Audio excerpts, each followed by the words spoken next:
This episode is brought to you by Competitive Edge Research and Communication. Competitive Edge Research and Communication is San Diego's premier polling firm dedicated to quality research since 1987. John Niedstedt, president of Competitive Edge, proudly supports Voice of San Diego and other local civic organizations.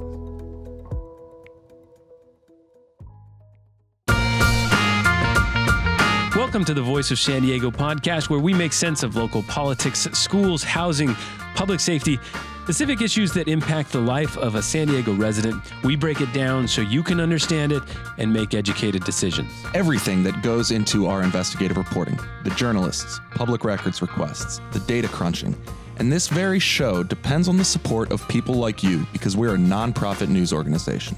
Enjoy the show. Welcome to those of you listening on News Radio 600 Kogo. This is the Voice of San Diego. I'm here with my friend, Andrew Keatts. I'm Scott Lewis. I'm here with my friend, Andrew Keatts. What's up, my man? What's up, brother? Not a lot. Good to have you back. Thanks. I missed you. Had to drive to Utah, see some family.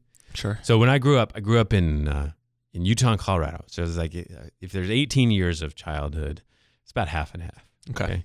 So when I tell people I was born in Colorado, everybody's like, cool. You grew up in Denver. Yeah. Wow. Yeah. Yeah, I didn't grow up in the part they put on the postcards. All right. You grew up in like the Kansas part. It was more the Wyoming, Nebraska part. Okay. So when I was a kid, we used to drive up to my father's hometown, which is Nunn, Colorado, Nunn. Mm-hmm. And it was just like a half hour from where we were.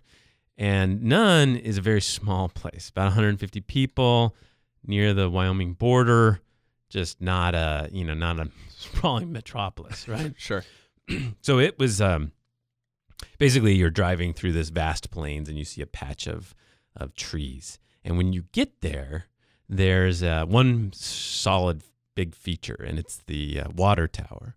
And when I was a young kid, I didn't know what a water tower was, right? Like that concept took me like 25 years to understand, right? Yeah. If I'm in the problem now, if I were like, if I'm having a kid, Yeah. and I'm gonna have to explain things, and I'm not gonna be good at it. For instance, I wouldn't be able to explain a water tower. Yeah. I think I have a mental concept of it, but I could not explain. My wife tried to explain transgendered things to my 4 and 6-year-old. It was a tough one. Tough one. Yeah. So anyway, there's this water tower, and at the top of the water tower, the big part where the water is, there's a sign. There's words, and it says, "Watch none grow." Okay, so this motto of the town, right? Yeah. It's now I didn't understand that as a kid. I was like, what does that mean? Like, what? Yeah. None was this concept to me where my grandma lived, where my uncles lived, the dirt roads, and it didn't make sense to me. What is growing? Like it, and I kept asking my dad, and he'd be like, "Well, it's growing. Look, he was kind of messing with me the whole time, but like I was never in on the job. What do you mean? What is growing?" Yeah. And over time, like over this, I realized like, oh, this is just a big joke. Like somebody thought that this town was going to really take off, And it didn't. it never did. And now it's just this thing that sort of characterizes this like, This place that hasn't added one resident in 20 years. yeah, but it's still the most prominent thing there. Now, ironically, I think it has, grown in the last few years. Yeah. But it's just this concept. Now, and so this week I thought of that. Yeah. When San Diego got its best motto ever. I mean, it has to be perhaps the best call to action. Yeah, so instead of being ironic, like watch none grow, this one is actually perhaps too literal. It's we knew this was going to happen. Longtime listeners of this show would know this was going to happen. So this SoccerCity, this plan to redevelop Qualcomm Stadium land with hotels and housing and a new entertainment district and a stadium for soccer, was they lost their chance for a special election This year, yeah. and so they were oh boy, this might be dead. All the news reports were like in the death blow to the plan.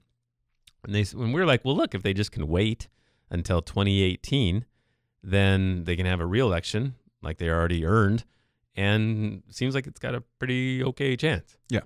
So they have made that official, that's what they're going for. But the obstacle was always that the Major League Soccer, as you always point out, the 20th most important soccer league in the world, Yeah. that they, wouldn't accept that weight, right? Right. And so the campaign launch this week was hashtag wait for SD. Right. And they made like shirts.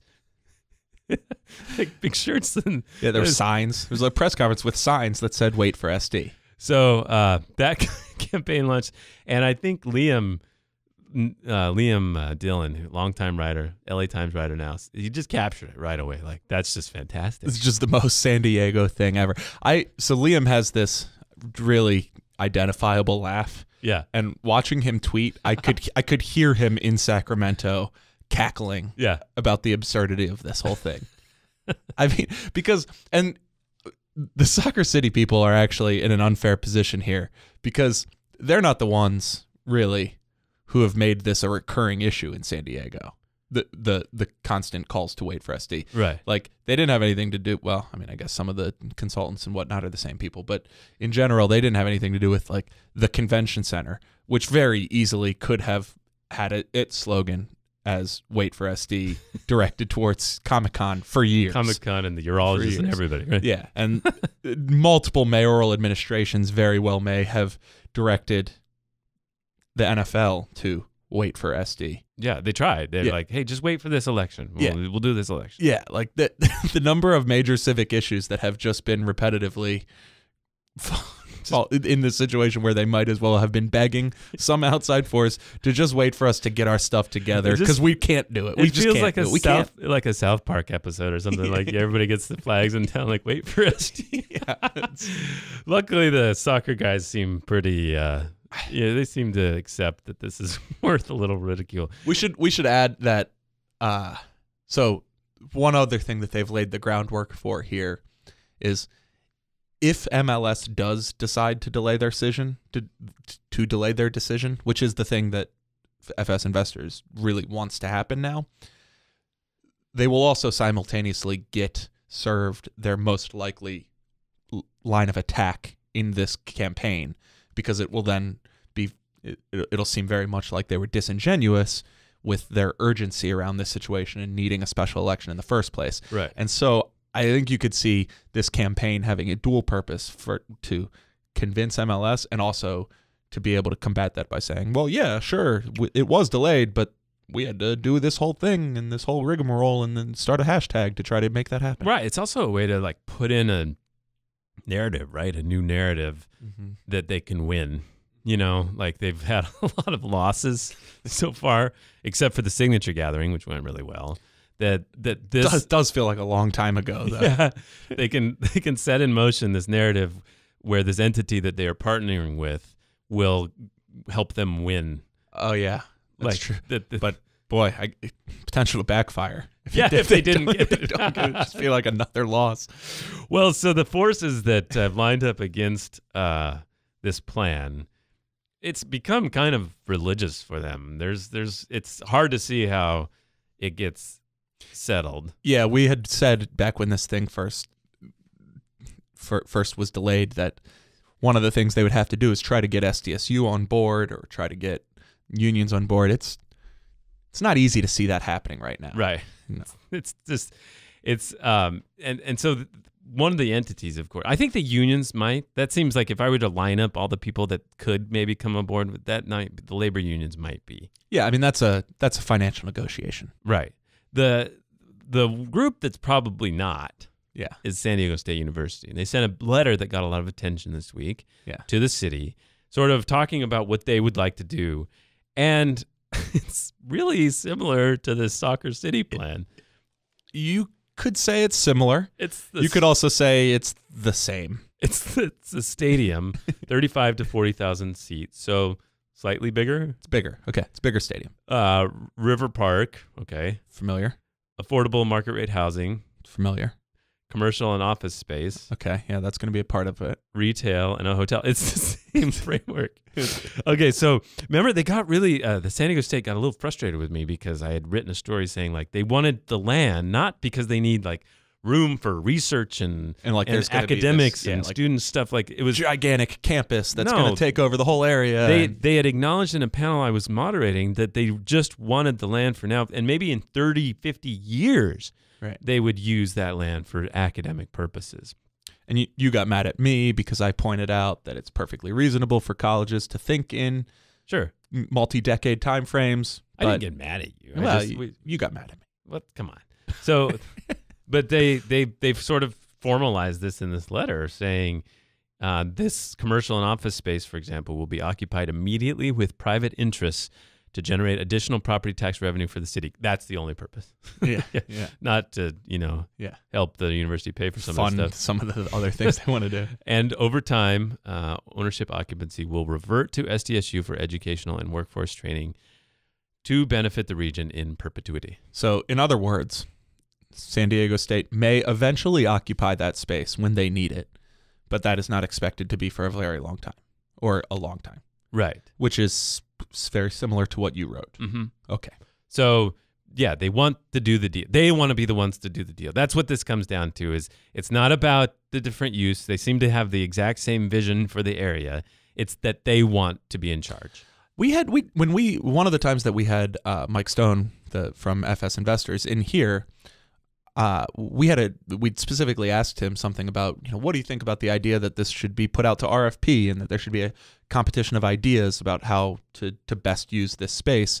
And his response had been something like, well, there have been a number of plans floated over the years that this has been a discussion point, and all of them come down to some version of housing and a park and maybe some university space, and then however you arrange homes and commercial space.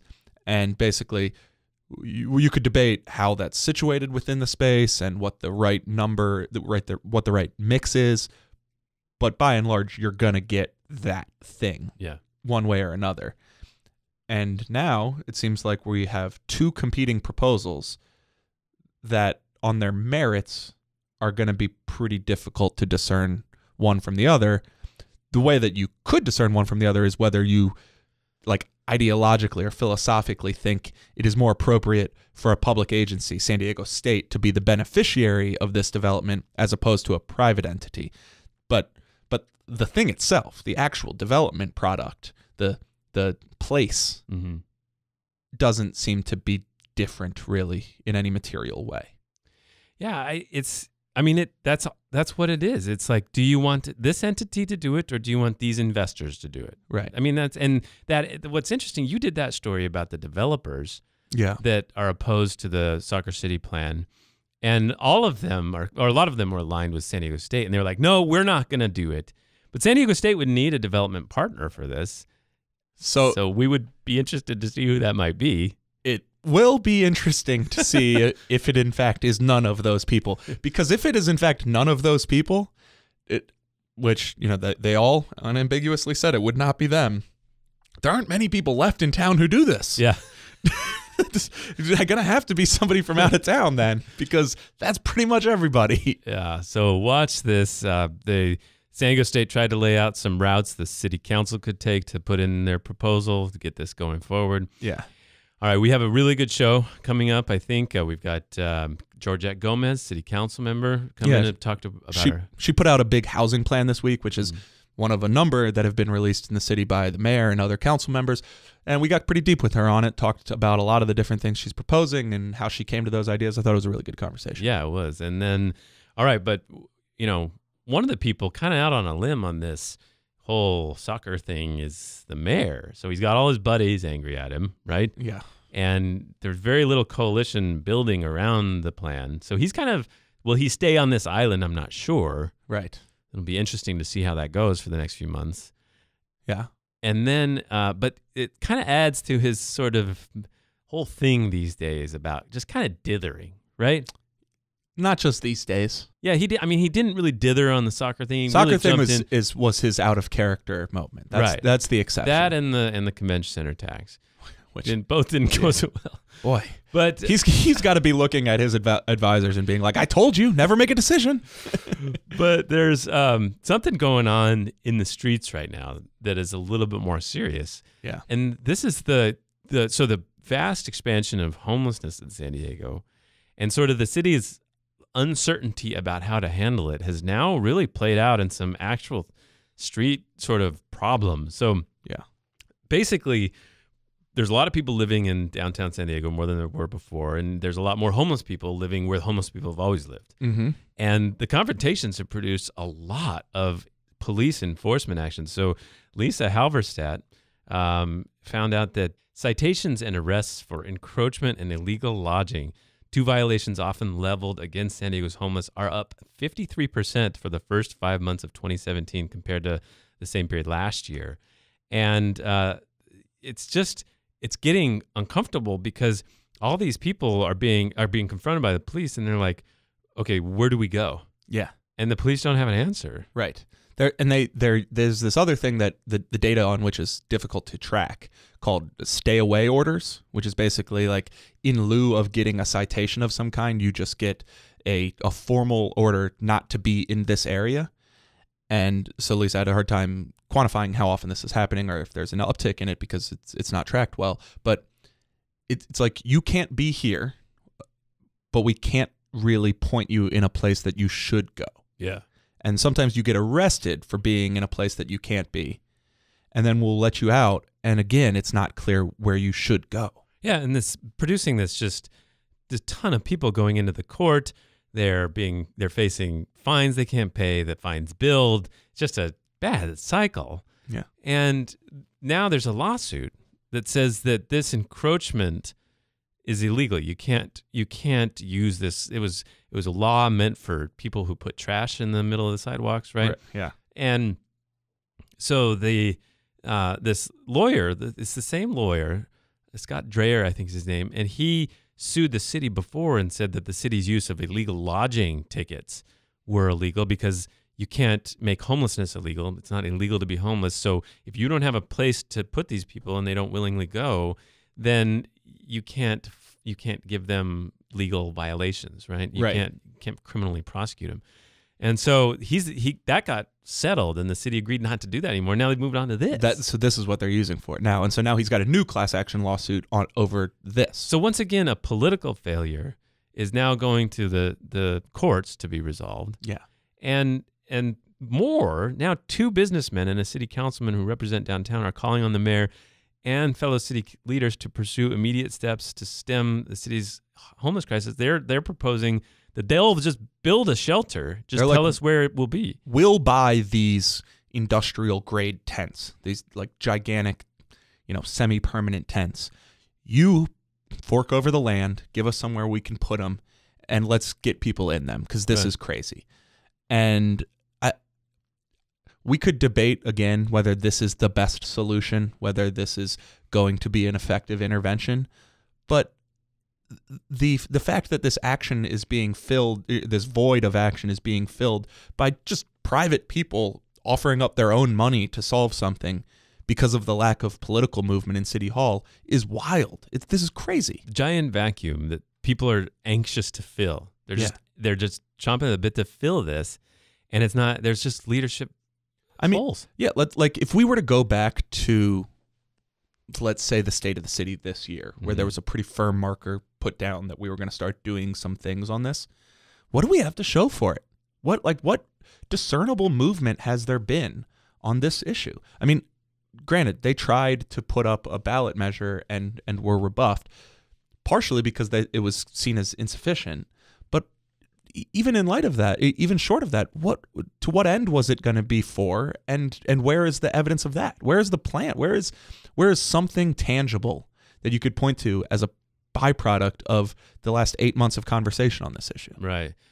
And that leadership vacuum is not just about that, too. But there's another issue that's just been haunting the city for the last several years, and that's this vacation rentals thing, right? Yes. So it's just hanging there. A lot of people don't like them. A lot of people like them. And every few months, there's another hearing where there's some directive comes down on city staff to come up with a plan. Yeah. And it hasn't happened yet. And you have no idea what the mayor wants to do. Not a clue. If somebody said, what does the mayor think about the short-term vacation rental issue? I could not answer that question. I don't either. He used to represent that district, and he's been the mayor for, nigh on 5 years. And I do not know what he thinks. Right. So you see this same sort of vacuum there. And the council, so the city attorney says, all right, they're illegal. Yeah. And the whole city is like, I don't care what you say. Right. It's nothing has matters, changed not since at that, all. apparently. Yeah. She admitted that she did that to try to provoke some sort of action that never came. Right. And so the city council is now like trying to fill his vacuum, like freelancing. And just this week, there was an almost unrelated issue of the city trying to make granny flats easier to build. So these little homes you can build on your plot of land. Yeah. And make it easier to do. A statewide movement, right? And to that issue, the city council just flurried said, well, you also have to put a restriction on that says you can't rent those out for less than 30 days, basically an anti-vacation rental ordinance. Right. And so Chris Keatts and Scott Sherman, who have been trying to, council members, who have been trying to push the city to do something about vacation rentals, are like, wait a second, what? We're just going to do this now on this permitting regulation? We're going to like dip our toes back into this vacation rental thing that no one has any interest in instead of dealing with that at one whole time? Councilman Chris Keatts ends up doing essentially a protest vote against the motion that he otherwise supported just based on this addendum to it. Right. And it's a de facto acknowledgement that the city attorney's previous declaration that they were already illegal just literally just doesn't matter. Yeah. It's bananas. I mean, it was like November or December of last year that there was this crazy day-long hearing, the conclusion of which was city staff, go write an ordinance. It's almost a year. There's no ordinance. They spent like 2 minutes in that hearing on how long will it take you to come back with something. And I think they said which was like February. 90 days. Like 4 months. And yeah. it's been like 8. Yeah. It's crazy. And the last I had heard was that they expect something to maybe come forward in October. I'm not holding my breath. No, none of them want to do anything about it. I mean, some of them do. they want to ban it, but anything short of a ban, the coastal people aren't going to support. Yeah. And then anything that allows them is, I don't know. It's just, it's a mess, and it's a leadership. I mean, at least the people who want to ban it have been abundantly clear about their intentions. Yeah. Well, speaking of that idea that was put forward by Georgette Gomez, is going to be on in the second part of the show. Stay tuned for that. In partnership with News Radio 600 Co, this is the Voice of San Diego.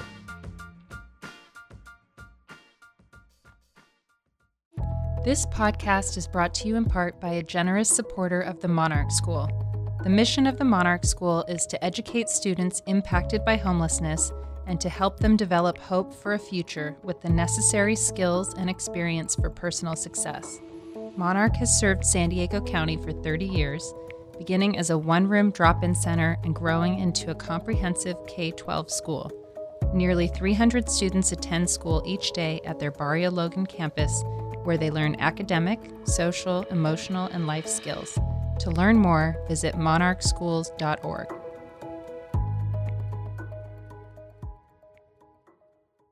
All right, I want to do a plug really quickly. I did this second episode of I Made It in San Diego, our new podcast on entrepreneurs who have done things. In San Diego, as the title suggests. And I had a lot of fun with it. I had no idea it would turn out the way it did. It was really interesting. So it's on James Sladek. Mm-hmm. So James Sladek is considered a pioneer in the medical or the legal marijuana world, businessman. But before that, he had a lot of entrepreneurial successes and failures, which we go through one by one. It's crazy. His life would go like high, euphoric, down just to the depths, and then back. I mean, it's a roller coaster for sure. So listen to that. It also was crazy because what? I was going to do a marijuana pun, but I know that those are not looked kindly upon. Actually, I think it's gone the other way. So it was, marijuana puns are easy to do. Yeah. There was a backlash against marijuana puns. Now it's okay again, I think. Yeah. Okay. I'll still hold it. I heard Amanda Chicago Lewis. She was not interested in puns. She made one. She did. Yeah. Amanda Chicago Lewis is this prolific marijuana reporter. She used to be for BuzzFeed. We saw her at IRE talking about the industry. So James Sladek, one of the reasons I wanted to pick him, he had just gotten money back from the DA who had used civil assets forfeiture to seize a bunch of money from him, but never actually charged him with a crime. Mm-hmm. But right after we talked, they took it back again? He got charged. Oh. And it's a huge, weird case that has a bunch of lawyers in town freaked out as well because they charged his lawyer, which is like unprecedented. They charged her with conspiring with him to break the law, and they want to look through all of her communications with all of her clients. Wow. So there's a lot of lawyers kind of on edge about this. Anyway, so you had to go back. You had to go back in. I had to go back and talk to him as an update. Yeah, and it's a fascinating story. His whole life. I mean, the ups and downs of this guy's life are crazy. So check it out. I Made It in San Diego. Use your favorite podcast app to get it.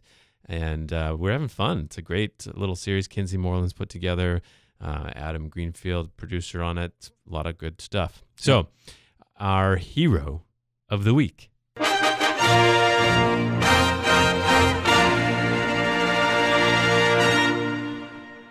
We have a writer that contributes to our web-based investigative news outlet from time to time, Brooke Benkowski. Yeah. She writes the Border Report. She's also the managing editor of Snopes. She's based in San Diego.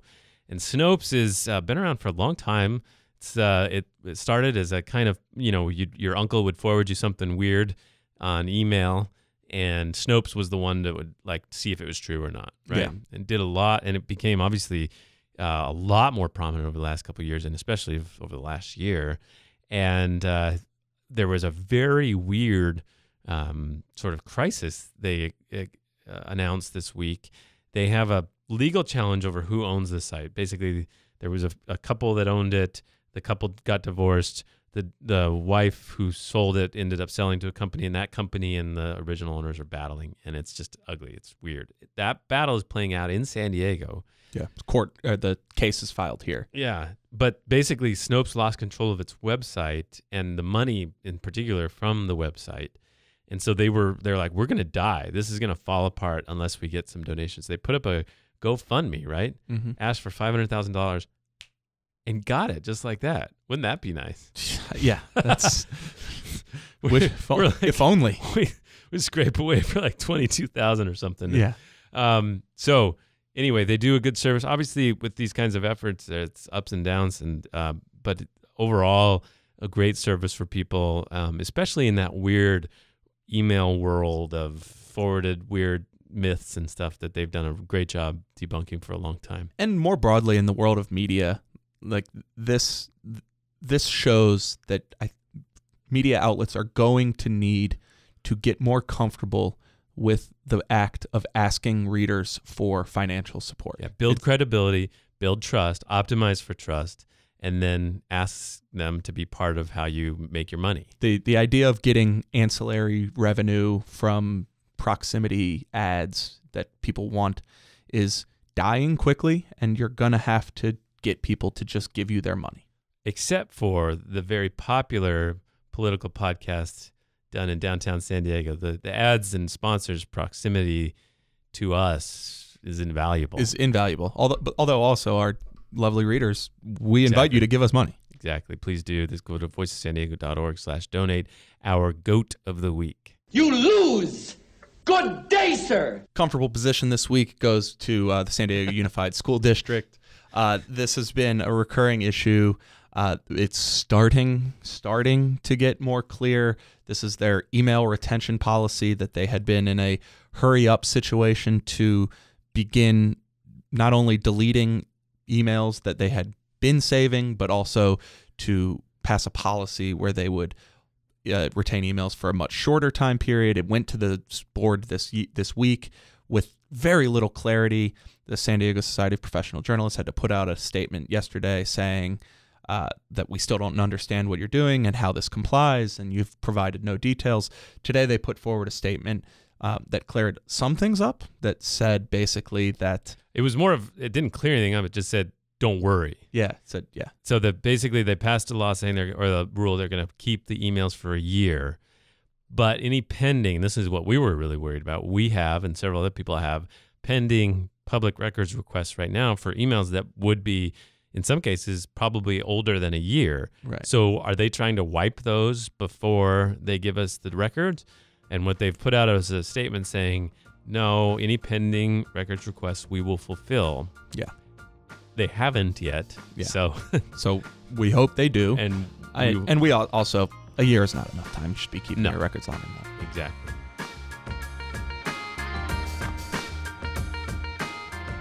All right, we are joined in the great Voice of San Diego podcast studio by Georgette Gomez. She is the city council member representing District 9.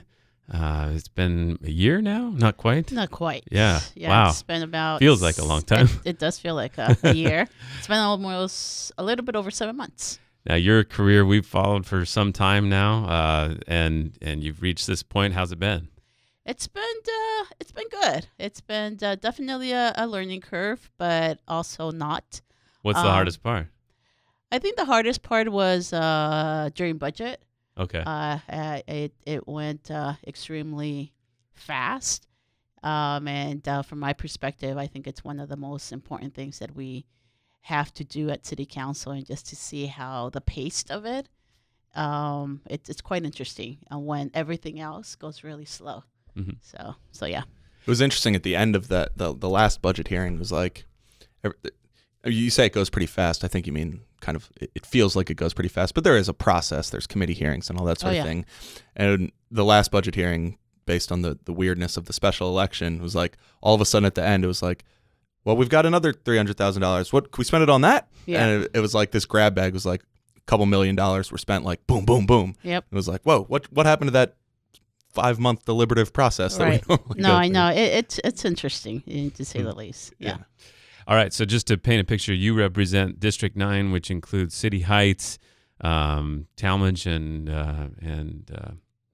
what? I guess it touches a little point of like southeastern San Diego and like Yep. it goes towards Encanto. Yeah, it covers basically all the communities south of the 8. Mhm. The boundaries is south of the 8, and then the 15. But once you hit so 15 all the way east, touching La Mesa, so San Diego State included. Right, college area. College area. And then once you get to El Cajon Boulevard, it extends to the 805. And then it jumps to 94. Everything between the 15 and the 805, that little triangle, it's part of my district, touching National City. So I have a lot of the boundaries. So we had David Graham in here a couple of weeks ago to talk about the mayor's housing plan. Mm-hmm. I think we're starting from the assumption that everyone agrees that there's a housing problem in San Diego, that there's not enough affordable housing options for people, including my employees sometimes, including all kinds of people in town. And so, we're starting from that assumption. Yes. So the mayor has his own plan. We had City Councilman Scott Sherman and City Councilman David Alvarez come in and talk about the broader issue a few months ago. And now you've released your own plan. Can you give us the highlights of that? Yeah, it covers 7 points. And what my plan really does, and it complements what the mayor and what Scott and David have put out there. But I think the difference is that they were looking at current regulations and how do you deregulate, or how do you make it easy to create more units. I did that, plus I'm looking outside of what we currently have. I'm proposing, to really have a real discussion to create money.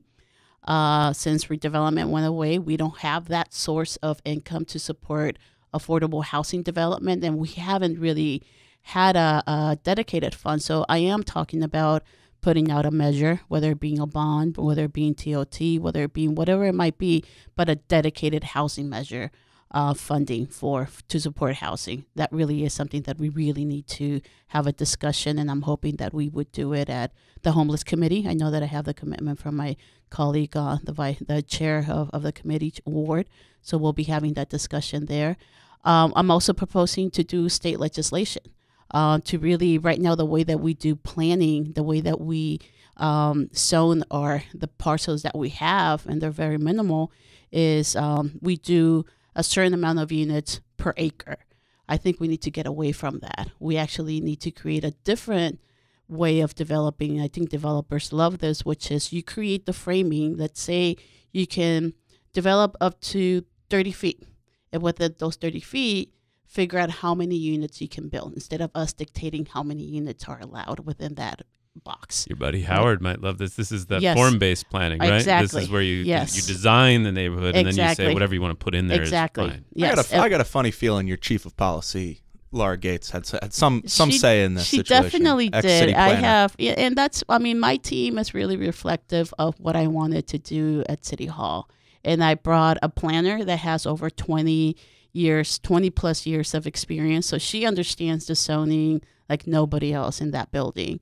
I have somebody else who's worked on homeless and housing issues as well, because housing was going to be a big component of what I do at City Hall. So would you the state measure that would allow for essentially what you just described, the Yes. floor area ratio. Yeah, I was yes. trying to dumb it down. Yes, I I can't try come to up do with a way that to too. do That's it. why I don't make reference to Yeah. floor area ratio. Nobody So, understands that. Yeah. So, and then you also mentioned in your plan the incentivizing micro units. Those two Right. things would seem to be pretty complementary. Yes. The idea being if you can maximize the amount of floor area that developers can build and allow them to build very small At a units, smaller- then you can do a bunch of little units. Right, Basically. exactly. And I think there's more demand for that. I think we have a different demographics nowadays. So we need to build differently. We can't continue building the way that we built in the past. So we need to adjust. So I'm proposing those conversations to occur, and I'm already talking to some of our state legislators about this, and there is interest. So we're going to be working on that. I'm actually also proposing, I mean, even the little things. Last night, we didn't talk a lot about the in lieu fee and the inclusionary housing. It's being left behind. It's not being part of the conversation, and that's one of the biggest components that we have that delivers affordable housing. Well, I'm proposing that we should look at updating it because we haven't updated the requirements, and I think based on the crisis that we have, we should be increasing that percentage. The developers, if they choose not to pay, what they're paying is actually way less than what it actually costs to build. So a lot of the developers in the past several years have chosen to pay. And in fact, we have reduced that fee just recently. So I'm saying, well, let's make it equal. Let's look at that and figure out a way where we're actually the point is we need to create more units. I think, so let's go through each of these and just so we can make sure everybody's following along. You guys are throwing out a lot of concepts that are going to be hard to follow. Yes. So every housing plan like this has a spectrum of things from providing actual housing to allowing for more to get built. Just to start us off, where on this spectrum do you fall? Is it just one part of each? No, I put something forward that it looks at everything. It looks at what type of housing I'm proposing to build, which is for the very low to moderate income folks. That's the area that we have left behind, and those are the people that are getting squeezed out of San Diego. Right. So that's my framing. These are the folks that I'm proposing this plan is for that. And then secondly is we actually don't have a inventory of affordable housing. And I think that's really important. So just to know what do we have out there, and let's try to protect that. How much of the problem of this affordable housing, especially for the lower rungs of the income ladder, how much of that problem can be solved, in your opinion, by just government subsidized housing? Well, it's affordable housing is that. Okay. So it's 100%. 100%. Yes. So there's no role for the market to solve that problem. No, not at all. Most of the affordable housing units are being developed by affordable housing nonprofit developers. Well, there's a Most lot of it. places that people Right. live in that are affordable that aren't Right. government controlled or subsidized. Yes, but that's very little, and that's the area that is getting impacted the most because we have the affordable housing subsidized units that are somewhat controlled, but now we're actually are coming up with some and they get restricted for a certain amount of years, 55 years for the most part, right? Yeah. Now we're actually encountering that some of these units are reaching that plateau, that 55 years. So Right. what does that mean? That means that if we don't get ahead of it, we're going to be losing a lot of that stock to the market, right? And the market is not gentle for the middle, the working class, low income. We're losing that because there is some of that housing that just because we have good developers, good landlords. They want to keep it at a certain, a justifiable cost. But that's changing. Now we don't have that supply. So that supply is minimizing. So we need to increase that supply. So when you do, your first two points are to create new affordable housing. Yes. And to preserve existing affordable Correct. housing. And so what you're talking about there is making investments to build housing that is restricted for maybe a longer period of time. Mm-hmm. Yes. And you're also saying then after that, so for some of these that are specifically converting out, that you would want to protect that and make that longer. Exactly. Okay. So we're looking at possibly, can we increase the 55 to maybe 99 years? Because now we're coming up to some of these Do you have any units. idea how many units are coming up on that? That's the point. We don't have an inventory of what that is. So I'm just proposing. Let's look at the inventory. Is it the Housing Commission that monitors that? We're talking to the Housing Commission about possibly doing that. I didn't even right think now, of that. nobody does it. There's nobody, not even the city, not the Housing Commission. There isn't an inventory, and So that's a problem. That's part of the deal of affordable housing construction is that you lock it in for several decades. Mm-hmm. Ostensibly, the people that own that then are investing in the idea that in 50 years they'll be able to change it. Correct. And so that would be potentially, that might cut some conflict. Possibly. But that's why, and so that's why having so a lot of that housing stock that we currently have that we might be losing pretty soon, most of it was subsidized by redevelopment, right? So redevelopment here, because we no longer have redevelopment funds, we don't have much of that investment anymore occurring. It's very minimal. So that's why it's important to talk about the measure, because it's having a dedicated source of funding helps exactly what you said, because we're investing, the city's investing, so it's not just private funds that are dedicated to these. So it's about creating a house. It's not about creating a house that you're investing in. One of the things that has bothered me a little bit about investment in affordable housing is it's almost a false promise in the sense that you can pour a lot of money into it, and yet it's still only going to be available to a fraction of the people. And in that case, in a lottery situation, it's like, hey, we're going to do all this work for affordable housing, and even with massive investment, it's still a small portion of the people that need affordable housing that might get that lottery win. So, what would you say to that? Well, I completely agree with you, but the part that I don't agree with is that we have a sector of our population that needs housing. And if we leave it to the market isn't creating the type of housing that they need. So we have to do something. Just leaving it alone, which is kind of like what you're saying, it's not going to take care of that population. So what do we do? Right? And that's and because of the way that our economic, our job growth is going, you have the higher income people, and it's a good percentage, but the low to very low, it's a bigger. My district alone, the average income in my district is $38,000 a year for a family of 4.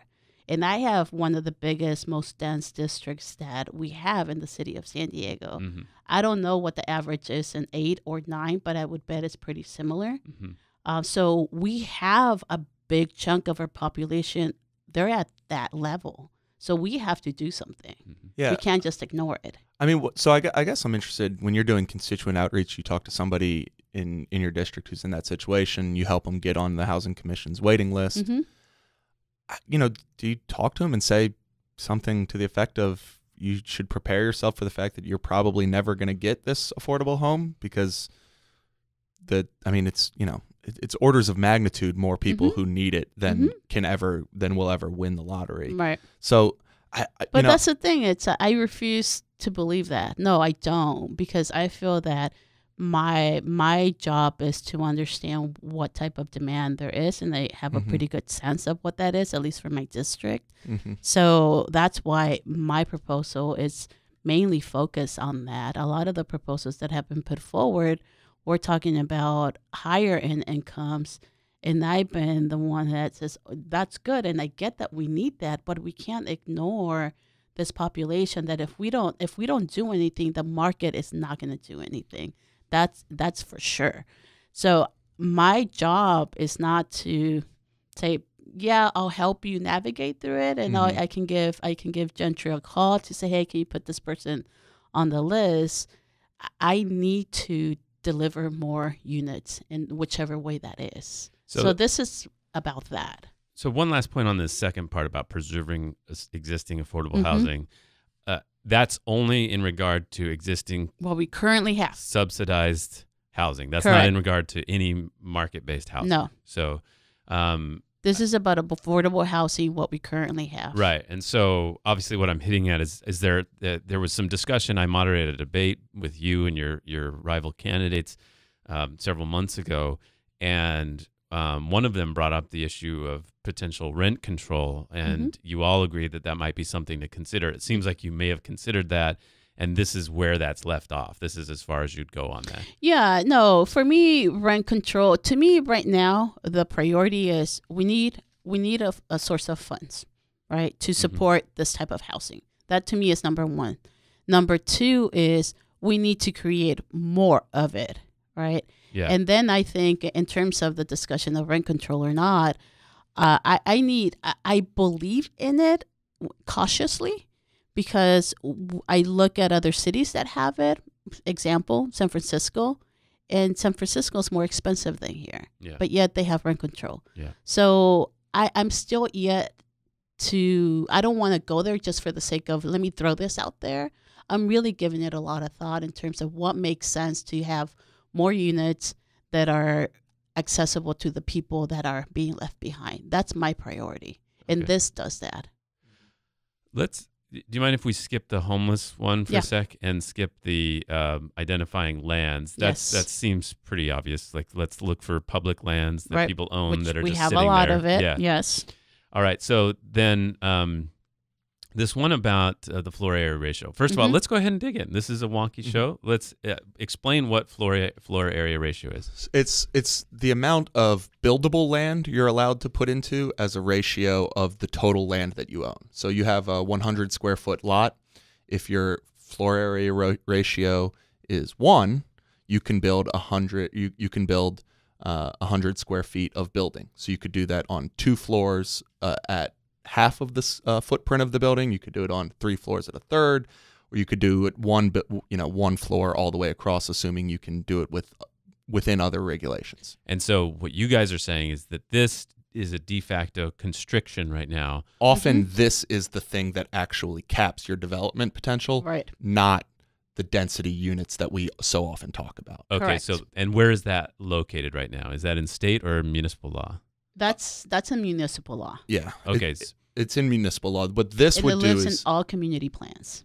Okay, so it's part of the zoning. Correct. yeah. So for Yes. instance, in the commercial street corridor that I wrote about a lot, Yeah. that had rezoned a bunch of areas, they increased the density, the density in terms of the number of units per acre, but it was an open question whether the floor area ratio would ever allow you to achieve that density. So it might have been an imaginary number, sort of. So you could ostensibly have a zoning plan that allows for this many units to be built, but then the floor area ratio actually restricts that far more. Far more, yeah. Right. All right, and so what you're saying here, number 5, is create statewide floor area ratio incentives in transit priority areas. So you're talking about an effort to lobby the state to say that if you have land near transit, that you can have a floor area ratio that is permissive in many ways for more dense, smart growth. Correct. All right, and so that means that's not necessarily a city policy, but that No, that's actually a state. I mean, we can do it through the city, but it's a longer process because we literally have to do a municipal code change, but also go through every single community plan and go through that process. Yeah. So that Mind was you, the big push, and this is going to be controversial, and I'll probably get some pushback from some of the residents because a lot of the residents, the fear of density, higher density, it's real, and Sure. I'm mindful of that, right? Sure. It's even in your district. Most definitely. I can't think of a single district that it's not, Right. right? Where every time we have a discussion about any type of development that comes up, right? People fear the unknown, and Sure. this is something a little bit unknown for sure. But we have a crisis. We need to develop more housing. The way that we're zoning our communities aren't going to get us there. Let me just So- further clarify. What you're saying then is that if you have a community plan Mhm. that allows for a certain amount of this, what we described, if the state comes and says that no, at any transit area, this is the floor area ratio, that trumps that. Yes. And so a developer who has land around those transit areas would be able to trump a community plan by building. Correct. It's pretty much. It's pretty similar to the discussion that we had about companion units yesterday. Right. That came from the state. The Right. state allowed us. It's up to the city to interpret how we're going to roll it out. How does that Right, work so- with the coastal commission restrictions? Is that separate? It would be different. Okay. Right. That's a completely different conversation. Yeah. Yeah. California's fantastic. Yes, it is. So it's interesting because, and as you alluded to, it takes quite a while to do these community plan updates. Correct. And there's only the capacity at the city to do so many at a time. Mm-hmm. If you do it at the state, you've effectively done all of the community plans at Correct. once Correct. without ever having to actually go reach into the community and do Right. those things. Mhm. Now, what I just described might sound horrifying to some people who really hold those community plans dear Right. and say, what you just described is my literal nightmare about development. Mhm. But it is, if the goal is to really directly incentivize development on Mhm. transit corridors, this is a way to We do need it. to do this. Yeah. All right. Yes. So this is legislation that exists? No, this is legislation that I'm proposing. So I'm already talking to our local representatives at the state level to see if they can carry legislation. This is not being talked about. This is coming from my office, hopefully to the state level. All right. So this is, and this is for affordable, non-affordable, whatever development that Right. happens around transit. Correct. Okay. Mm-hmm. So this is a market solution to part of Yes, the problem. it is. All right. And so anything else on that I need to understand? Have you gotten a good reception from Oh, the most lawmakers? definitely. No, before I put this out there, I started talking to the mayor's Sure. office. I spoke with the housing commission. I did talk to some of our state legislators just to see is there willingness to do this, Yeah. because it's the right thing to do, but politically at the community level, it's going to be controversial. Yeah. so, I think so there's definitely there's a lot of will. there's so- fascinating. Right now, the Housing Commission is actually looking at it from a legal perspective. How can we frame it? This is totally doable in terms of creating a bill, but we need to now dig a little bit deeper. So there's a few folks that are looking at it to really propose, okay, this is what it can look like at the state level. Okay. And so one of those, I'm missing the order though. One of these discussions was allowing for these micro built units. That's That's an what you were affordable discussing. housing. That Yeah. was what Right. we were talking about with the Yeah. floor area Yeah, yeah. ratio. Yeah. Yeah. So right now, is there like a minimum size apartment or something? There is. There is. It's My understanding is that I think it's certain communities will do minimum apartment size, that sort of things, and often it becomes the parking regulations Right. that cap how big your units could be, Okay. right. or how small your units could be. Because if you have to provide a parking space for every unit, You want less units. yeah, Right. Yeah. So you yeah. want So bigger, that's another fewer, bigger units. conversation. Yeah. Okay. The one Sure. one other thing here that I want to get to. So instead, you propose waiving or reducing the development impact fees Yes. charged for units For that companion units. and for affordable units that Yes. fall within certain Yes. price range. Well, So- so in terms of affordable housing, Yeah. right? So right now, affordable housing competes with market rate. The affordable housing developers, they get some waivers, but for the most part, they have to go through exactly the same thing that a market rate housing developer goes through. And in fact, they pay the same. Which is often why some of the deregulatory conversations are just as appealing to affordable developers as they Correct. are to the market. Correct, Yeah. exactly. So I'm proposing to basically treat affordable housing developers a bit different because it's not the same, right? And we've been treating them the same. Yeah. And that could end up, I assume, and it depends how it would be structured, but I would assume as far as whenever market rate developers consider whether to do on-site inclusionary housing versus paying an in-lieu fee, if they have to pay lower fees for the low-income units, they might be a stronger incentive to actually include them as opposed to just pay the fee. Correct. Yeah. And so then with the companion units, so this came up yesterday on the discussion. It did. So the fees, people, I think, because most humans aren't developers. They live their lives and do whatever the other job is. They might not really realize how many fees are wrapped up in just getting a permit. Right. And suddenly, right now, if you want to build a granny flat in your backyard, as far as the city's concerned, you're building a house. Right. And so there's a lot of fees associated with that. Right. You wanted to cap fees at $2,000? Yes. Tell the audience, how high are fees right now? So right now, what I was told is that for a granny flat, for a companion unit, which is smaller than a house, our fees can go up to $28,000. That's pretty expensive. Let's say that I couldn't do that in my home. I don't have $28,000 just to get the fees and then build the structure, right? So I feel that we're creating a narrative that is not about San Diegans, because the whole conversation about second units is let's help out those that are the San Diegans that own to be able to create another unit and maybe make income from it, or provide a space for their family members, right? But if we're not making them accessible, they're not the ones that are going to be building these. It's going to be investors, right? So I wanted to create a narrative that actually a city did this in Portland when they were rolling out their companion unit ordinance. They actually did a 1-year pilot where they capped their fees at $1,500. And the explosion that occurred was a very significant way. People were using it and they were building second homes, the granny flats, in a fast way. So if the point is to, build more units and also help out San Diegans, here's a way. And I wasn't proposing a permanent fee cap. I was proposing a 2-year pilot. Let's do a 2-year pilot and see what happens.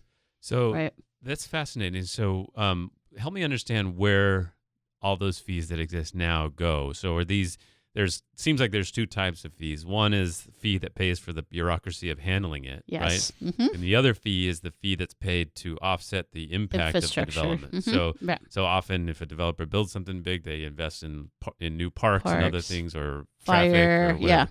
So are these both, when you build a granny flat and it costs $28,000-$30,000, that's like half and half or something, right? Right, possibly, yes. Okay, so you're saying, does that hurt the idea of investing in parks and stuff that we may need in those Not neighborhoods? necessarily, because see, that's the thing, is like, and that's why let's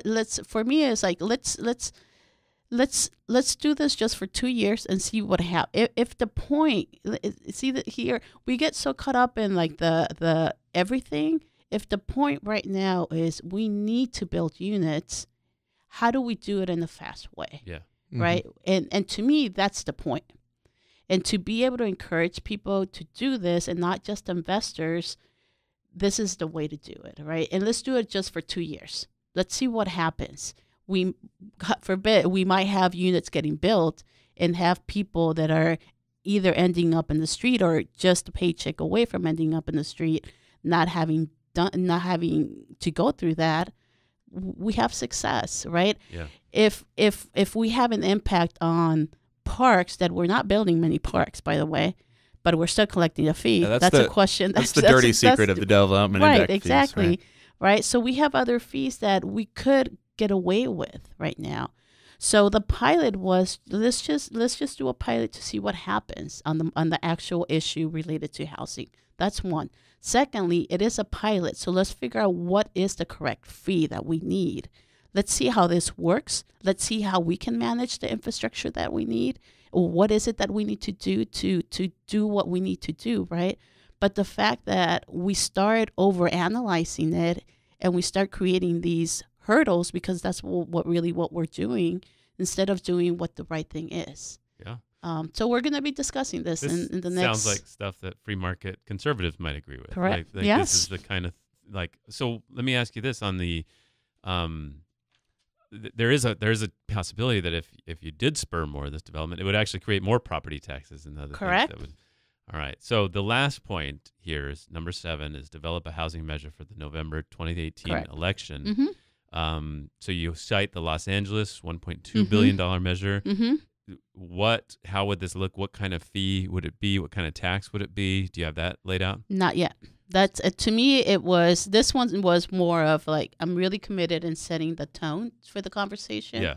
We are going to be having it at least I know in the homeless committee, we're going to be having it in relation to November.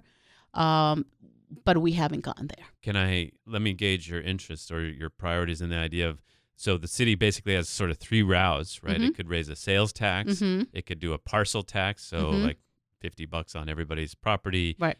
per year, or it could do a hotel room tax, Mhm. which we've seen Right. every year, it seems like, for the last decade.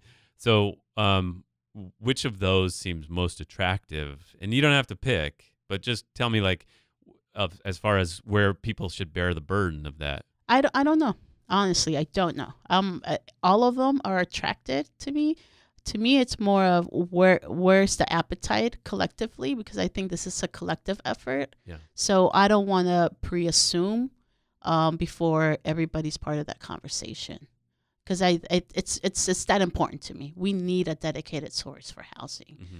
How we get there and how we create that, I'm really open, but we need it. One last point. So I kind of get frustrated sometimes when people separate the low income housing from the higher market stuff. Mhm. So they say, like, that's not if you create housing at the high end, that doesn't really help anything. But to me, it's all a single market. Like if you create a nice unit, somebody's able to move into that because it's slightly more affordable than it might have been before, Mhm. and then somebody's able to move into their house, and then Right. somebody's able to move into Not to their mention house. a luxury unit from 1977 is an affordable unit today. Right. Correct. So like that ladder happens. I mean, Mhm. people move up, and then Right. and it opens up a space. Yes. So it's not entirely separate, isn't it? It's not. That's why my plan is called housing plan. Okay. Yeah, it is, and I mean, and I say that jokingly, but it's called a housing plan for that purpose, because this is about creating housing. Period. It is creating housing for a certain sector, but I think that helps. Mind you, I started with the mayor and Yeah. David and Sherman are putting up proposals. So those proposals cover a different sector Right. of income, right? I'm trying to figure out the bottom aspect of it, and I think collectively it complements everything that we need to do. Is there anything that they're proposing that you're like, no? No, there isn't anything that I have issues with at all. It's just more of the focus. I mean, the income focus, and for me, it was more about doing medium to very low. Georgette Gomez, council member from District 9 of the City of San Diego. Thanks for coming in. Thank you.